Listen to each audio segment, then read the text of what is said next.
lundi 19 mai 2025, dans les psaumes, première partie.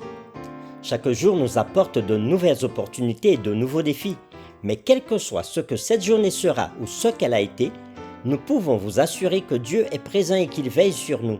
C'est pour cela que nous vous accueillons avec la joie que Dieu met dans nos cœurs dans l'aventure dans la parole pour partager cette séquence avec vous.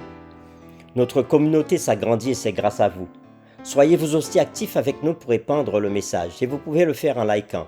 Partagez le lien avec vos contacts. Nous vous invitons à vous abonner pour recevoir les notifications chaque jour.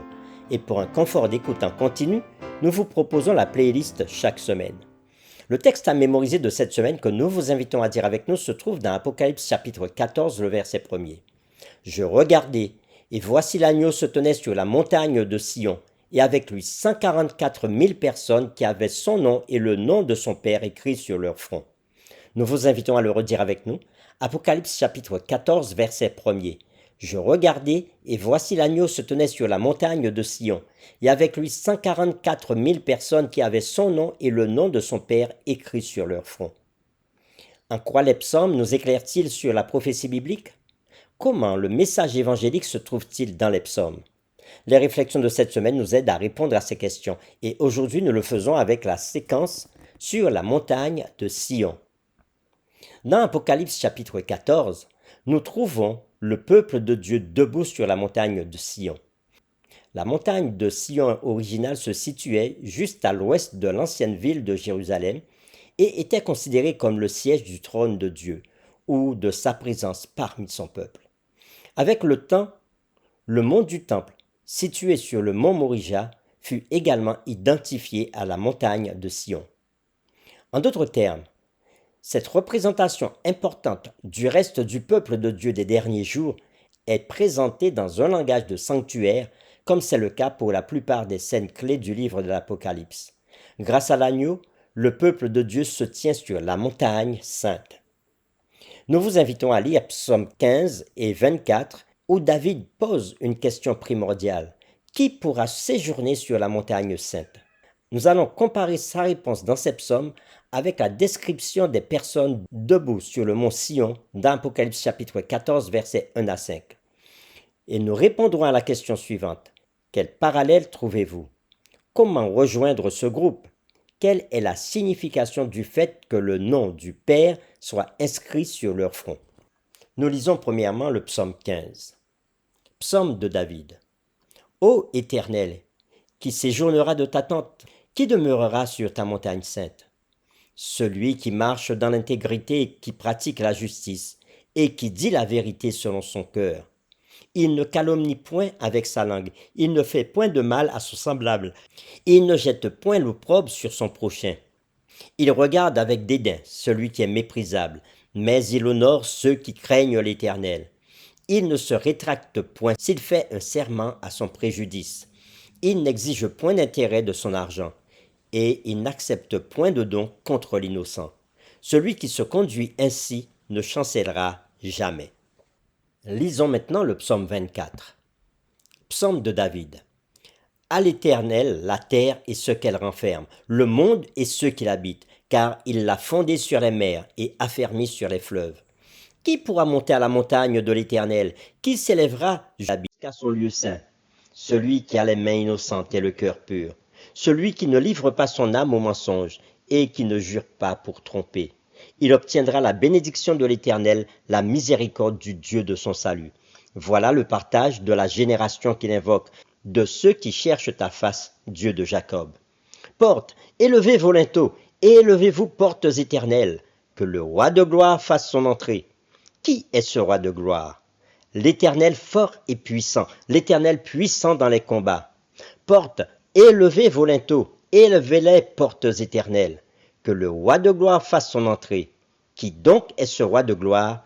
L'Éternel des armées, voilà le roi de gloire. Nous lisons maintenant Apocalypse chapitre 14, les versets 1 à 5. Je regardai, et voici l'agneau se tenait sur la montagne de Sion, et avec lui 144 000 personnes qui avaient son nom et le nom de son Père écrit sur leur front.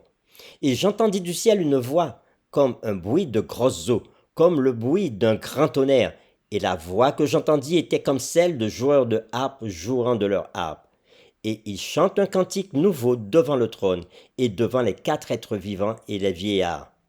Et personne ne pouvait apprendre le cantique si ce n'est les 144 000 qui avaient été rachetés de la terre. Ce sont ceux qui ne se sont pas souillés avec des femmes, car ils sont vierges.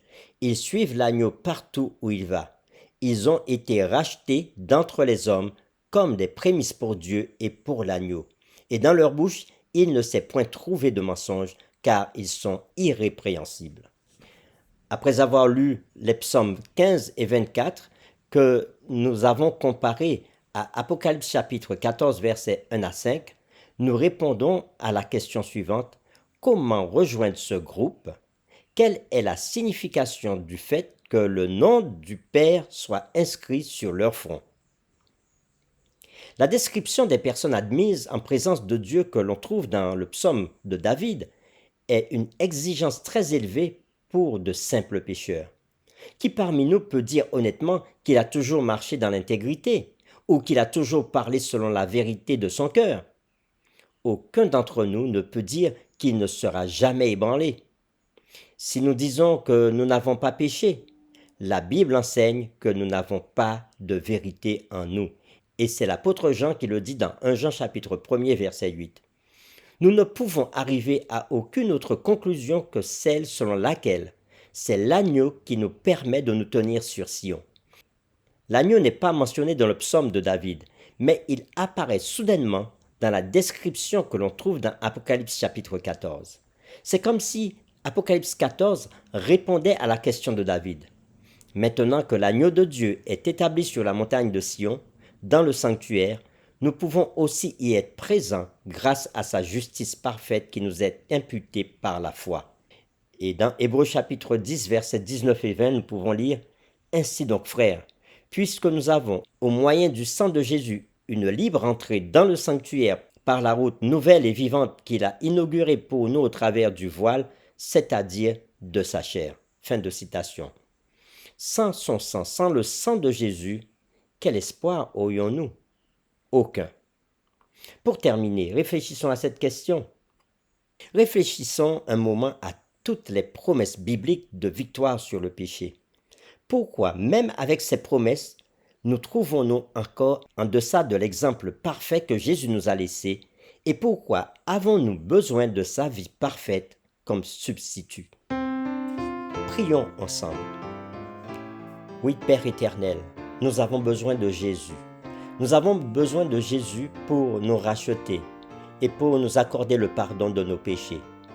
Et nous te louons aujourd'hui parce qu'une fois de plus, tu nous dis que Jésus nous ouvre le chemin afin de recevoir le pardon et le salut. Aide-nous à saisir encore cette opportunité que Jésus nous donne aujourd'hui afin de le suivre et de lui être fidèle. Nous t'avons prié au nom de Jésus. Amen.